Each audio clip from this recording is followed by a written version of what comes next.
رفیع احمد قدوائی 18 فروری 1894 کو اتر پردیش کے ضلع بارہ بنکی کے مولی قصبے میں پیدا ہوئے۔ وہ بھارت کے مشہور رہنما تھے۔ ملک کی آزادی کے لیے زبردست جدوجہد کی۔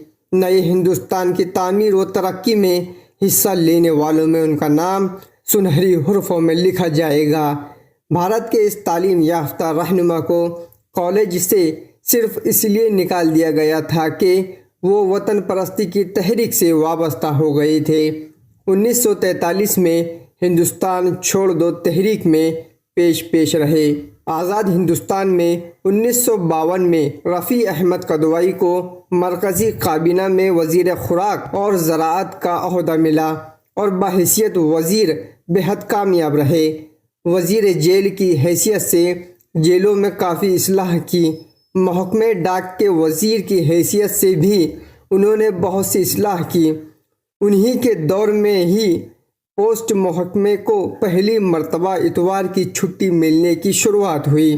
بھارت کا یہ عظیم، بے باک، ایماندار، فراخ دل اور علم دوست انسان 24 اکتوبر 1954 کو اس دار فانی سے رخصت ہو گیا۔